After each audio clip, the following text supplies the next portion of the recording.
Why we're running it to discover if Volvo is still the master of the big estate car month 1 month 2 month 3 month 4 costs and specs life with the Volvo V90 month 4 saying goodbye to the Volvo V90 the 1st of November 2017. The timing could hardly be worse. Now that the nights have drawn in, the roads are carpeted with leaves, and features such as a timed parking heater and a steering wheel that warms your palms are starting to seem genuinely useful. Volvo has taken our rather lovely, supremely relaxing, four-wheel drive V90 away. 4 months and 6,000 miles suddenly seem pitifully short to fully digest the tranquil character and numerous strengths of the big Swede. In that time, the V90 has facilitated a couple of family holidays and been pressed into the practical weekend service that voluminous estate cars typically provide. From furniture collection agent to recycling center shuttle runner, it has played many roles, and you might imagine that it'll be for its more practical facets that I will remember the car. Actually, it won't be. The greatest strength of the V90 is how relaxing it is to drive and use, how pleasant and agreeable it is to travel in, and how consummately it transformed a dreary trudge of a daily commute into something so laid back that it was almost meditative. Back in July when we took the V90 on, I had concerns. Would a four-cylinder diesel engine cut the mustard in a £45,000 estate? Would the V90 have the kind of handling character to hold my attention? How silly those worries seem now. Because, sure, the V90's D5 Power Pulse diesel engine isn't as smooth, as powerful or as willing to rev as a BMW straight 6 or an Audi V6 diesel. But it does have a very healthy slug of low-range torque below 2,500 revolutions per minute, and you barely need to rev it beyond that point, so this large, fairly heavy car rarely feels its size when accelerating. Would I have wanted the car to be any quicker? Not on your Nelly. I'd have liked a slightly quieter engine at times, but only around town really, because the V90's cabin is very nicely sealed and motorway refinement is very good. Having a four-cylinder diesel in the V90 also meant I could get better than 45 mpg when I wanted to. I did so on several occasions, using the V90's eco-driving mode and coasting as far as possible, making the most of its mass and doing my best to read the road into the distance. The V90's cabin started off as a superbly comfortable, pleasant and inviting place in which to travel, and despite the best efforts of my kids and my own grubby hands, its blonde leathers and open-grain wood veneers stayed that way. I thought I'd dislike its portrait-oriented touchscreen sensors connect infotainment setup, but instead quickly warmed to it for its usability and some of its buried features. I particularly liked how easy it was to tweak any route programmed into the navigation system to your own liking, and an app by which you can record voicemail-style audio files and automatically email them to yourself. Cars are one of the few refuges today where you have time to think. When something occurs to you, being able to record it and send it to yourself is a real advantage. Volvo has a fine reputation for the comfort of its seats, and the V90 shows why. Adjustable for cushion length, beautifully smooth in the leather finish and soft yet supportive in all the right areas, the V90 seats are beyond reproach. From there outwards, the comfort focus runs throughout the car. On 20-inch rims, it rides with commendable suppleness and decent isolation, getting slightly brittle only when you're traveling more quickly than you know it's really tuned for. Even the car's major center console switchgear is designed in such a way as to be comfortable to use. The starter button, stereo volume knob and drive mode controller are all slightly oversized and all have a distinctive chromed textured finish that makes them superbly easy to recognize by touch, so you needn't take your eyes off the road to find them. While we're on the topic of comfort and ease of use, a note on the effectiveness of the V90's Pilot Assist semi-autonomous driving feature. Volvo is at the vanguard of the development of driverless car technology, and it shows. I made regular use of Pilot Assist and found it particularly useful in rush hour traffic, when it automatically maintains your lane position and distance from the car in front very well and allows you to be more aware of what's going on in the lanes around you. You learn to trust it, and it didn't wobble a drop out on me once in 4 months. It makes the worst traffic conditions much easier to bear. Safer to be in, too, I reckon. So 6,000 miles done, where have we ended up? Well, I certainly wouldn't criticize this car for its slightly meek sort of handling dynamism or for its engine. I'd argue, in fact, that both contribute to the V90's distinctiveness in today's executive market and give it a clearer place to occupy now than ever. Few cars can be easier, more pleasant and more calming to use than this one, at a time when life on Britain's roads would lead few to question the value of those sort of attributes. I've only one note of complaint: please bring back the old V70s 400 and 2040 split folding seatbacks, Volvo. That's it. Otherwise, carry on. Don't change a thing. Big Volvo estate of today a touch fancier than the scruffy 240 gigalitres I grew up in. Delighted to report the feeling it'll outlive us all remains. pic.twitter.com/WEKIVPP9, Richard Lane @_R_Lane_ September 20, 2017. Second opinion: a round trip from London to Denbighshire highlighted how long-legged the V90 is. Its reassuring bulk, ample torque, and a high belt line that makes you feel comfortingly entrenched behind the wheel mean it effortlessly absorbs mega mileages. The sumptuous cabin is also a delight. Richard Lane mileage 7,891. Love its relaxing character. It's impossible to be in a hurry driving a V90. You arrive feeling calmer than when you departed. Comfy, pleasant cabin, great seats, natural materials, light and airy tones, and the abundant space you take for granted. Intuitive infotainment. V90's Sensus Connect system won me over after initial doubts. Easy to navigate and packed with features. Semi-autonomous driving. Pilot assist has its limitations, but it's among the best on the market and very welcome in heavy traffic.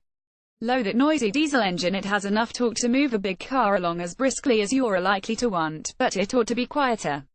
Back to the top life with a Volvo V90. Month 3 is the Volvo V90 a cliché. The 27th of September 2017. How many Volvo clichés can you cram into a short update? I was ticked off, although the coat hangers I bought hardly troubled the boot. A round of golf, with 2 sets of clubs in the back. Small dogs enjoyed it. En route to a walk, as did I on a weekend away by the coast. Result: 800 of the most easygoing and relaxing miles I've covered in a long while. Mark Tishaw mileage 5,897. Life with a Volvo V90. Month 2 navigating the way to family holiday bliss. The 1st of September 2017. You don't have to spend long commuting in a car as commodious and comfortable as our Volvo V90 before a holiday with a family in rural South Wales starts to seem like a very fine idea. If you're anything like me, it takes about a fortnight. The commuting, that is. 2 weeks in a Pembrokeshire chalet with my kids would feel like the 100 Years' War. So off we went, the singularly obliging V90's boot having swallowed bags, cases, toys, a pushchair, beach equipment and food for the week. Only when I unloaded it at the other end did I realise quite how much clobber had gone in. Still, there wasn't quite enough room for everything in the 560-litre boot. As the pictures show, the kids sat out the 160-mile journey with a couple of items of their parents' holiday entertainment cradled snugly under the armrest between them. I was also decidedly uncomfortable about having to stack a few things at window level in order to get them in, at which point I instantly regretted failing to order the V90 with some kind of load bay partition. There's one on the options list and, plainly, it would have been £300 well spent. But I also wonder if it have even needed such a thing in the Mercedes-Benz A-Class Estate 640-litre boot that we've recently added to our long-term test fleet, or in a Skoda Superb Estate 660 litres. The fact that the V90's boot isn't quite the largest on the market says plenty about where Volvo's at these days. It would rather make a very handsome and desirable product that's within touching distance of the class lead on practicality than obsess about making the very biggest. It's a philosophy that has created a great car, but not exactly the car that some may have expected to find. One optional extra I didn't regret having on the way to South Wales was the Volvo's adaptively damped forged suspension with its self-leveling air spring rear axle. It made the car ride and handle almost as if the 200 kilograms of kids and stuff weighing down on its rear wheels wasn't there at all. Heavily loaded, the V90's torquey 4-pot diesel engine still felt pretty assured, too, leaving plenty of grunt for easy motorway overtaking, although the automatic gearbox tendency to hesitate before easing the car into motion was somehow all the more evident. The holiday was one of the first occasions I've had to put a long, multi-leg route into the car's navigation system, and it really impressed me. The screen's mapping definition and detail aren't outstanding, granted, but its usability really is. Regular destinations pop up instantly for reselection when you fire it up, and once your journey is programmed and the system is hooked up to the data connection on your phone, its performance gets even better. Moving the map around and zooming the scale are very easy using swipe and pinch inputs. That makes adapting a set route particularly easy, and I reckon that's the mark of a really mature system, because who follows the sat-nav blindly without first checking it isn't about to send you on a truly disastrous route. You want to buy into the process, approve what's about to happen to you. And the V90 system is designed for that. There's a drop-down graphic to summarize your route inset on the map, via which you can instantly zoom to any given point. If you want to set a waypoint, you just find the point you want on the map and press and hold with your fingertip. And you get to filter the traffic disruptions you want to avoid from the ones you're better off suffering in very simply on a list, rather than having it plot a new heading with every traffic update. I suspect he'll be writing about the Census Connect infotainment again before we're much older, because every time I delve deeper into its capabilities, I'm more taken with what it can do. Mileage 3,966. Back to the top life with a Volvo V90 Month 1. Welcoming the Volvo V90 to our fleet the 9th of August 2017. Apparently, it makes me quite unlike most buyers of modern luxury and premium branded cars, but I'm not the kind of driver who likes to configure his driving experience too much.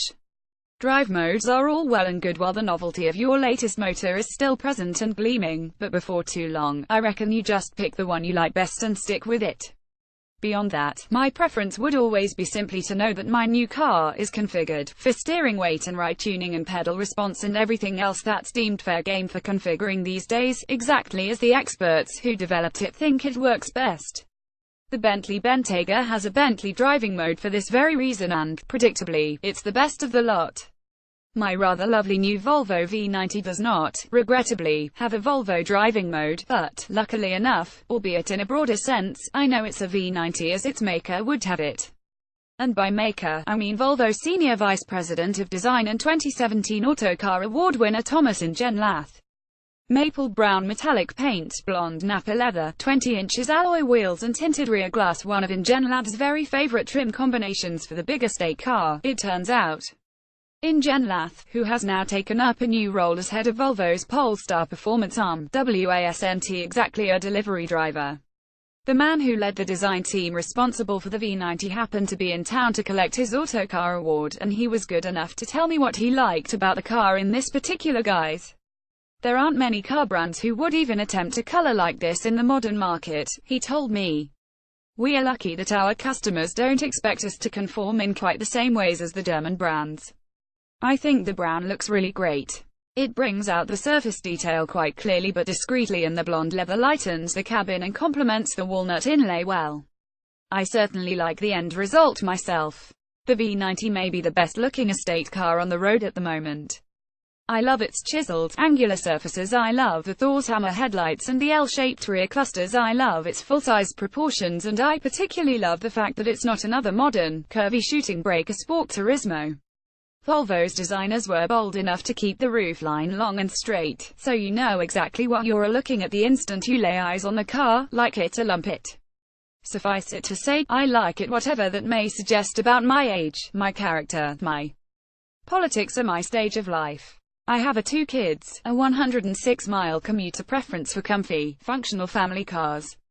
Do I now have the perfect long-term test car? Pic.twitter.com Gay9Zij1, Matt Saunders at the Dark Stormy 1 June 28, 2017. The Volvo brand's image has changed a lot over the past decade or so, but old perceptions still linger, and I've lost count of the number of friends, most of them well under 40, I should add, who've raised an eyebrow when told I'd be driving a V90 for a few months, and then checked if I was wearing suspiciously comfortable footwear. But that's both a blessing and a curse for Volvo, because I think people are very pleasantly surprised when they see the car. Not enough to be excited by it, perhaps, but certainly intrigued. It intrigues me to find out just how much better this functional, pragmatic, comfortable and convenient modern Volvo can make my daily life, which could have been made for it. I am a father of 2 kids young enough to both still be in fairly bulky child seats and in need of a roomy second row. Those children often come with enough paraphernalia to fill a 560-litre boot without trying too hard. And I have a 106-mile each-way commute from home to the office, most of which is on busy motorway, and so stands to be made much more tolerable by the kind of semi-autonomous lane keeping and adaptive cruise control functions that our test car has as standard. Volvo's Drive Pilot Assist system will be getting a thorough workout over the coming months. Expect to read about it a fair bit. The opportunity to get to know Volvo's Sensors Connect portrait-style 9.0 inches touchscreen infotainment system will also be welcome. I'm a critic of touchscreens because I don't always find them easy to get on with at arm's length in a moving vehicle. But I hope it'll feel differently in 3 months' time. I also hope the V90's 4-pot diesel engine will still seem satisfying enough for its £45,000 asking price, for which plenty of rivals would be available with a 6-cylinder, when this exercise is over. As for driver appeal, I have realistic hopes. Having group tested the S90 last year and road tested the V90 earlier this year, I know there are more engaging rivals, and I can't imagine too many V90 buyers will much care. As I see it, the Volvo should earn its place with competent handling but moreover with distinguishing refinement, comfort, high-speed stability and ease of use. That's what I'll be looking for from it, and if I don't get any of it, expect to read a fair bit about that as well. Second opinion: the big, glitzy wheels feel rather like diamond earrings on a tree surgeon. I say that because the V90's size and sheer Volvo-ness make it a terrific flytrap for neglected household chores. Consequently, my weekend was spent showing it off to no one save for staff at the local tip. Nick Hackett, Volvo V90 D5 Power Pulse inscription AWD specification pricing list price new £45,915 list price now £45,915 prices tested £58,865 dealer value now £46,000 private value now £43,000 trade value now £40,000 options Xenium pack includes sunroof, 360-degree cameras, park assist pilot £1,750 IntelliSafe surround pack £600 winter pack includes heated steering wheel and washer nozzles, headlight cleaning system £525 smartphone integration £300 Sensors Connect infotainment with Bowers-Wilkins audio £3,000 Volvo on call £550 CD player £100 4-zone climate control with cooled glove box £550 head-up display £1,000, dark tinted windows £400, keyless drive with hands-free tailgate £575, active forge adaptive suspension £1,500, 20 inches alloy wheels £1,700, metallic paint £700, specs engine 4CYLS 1969 cc, turbocharged diesel-powered 232 bhp at 4,000 revolutions per minute, torque 354 pounds-feet at 17,502,250 revolutions per minute, curb weight 1,783 kilograms, gearbox 8 SPD, automatic boot space 5,601,526 liters, wheels 9.0 JX 20 inches, alloy tires 25535 ZR20, top speed 145 miles per hour, 062 mph, 7.2 sec, claimed fuel economy 57.6 mpg, code 2129 GKM, costs mileage at start 1874, mileage at end 7,891, fuel tank 60 liters, test average 41.1 mpg, test best worst 46.9 mpg, 35.4 mpg, real world range 542 miles, contract hire rate £540 and 14 pence, expenses non-fuel costs £805 and 19 pence, running costs including fuel £805 and 19 pence, cost per mile 13 pence, depreciation £15,865, cost per mile including depreciation £2 and 77 pence, faults none, back to the top.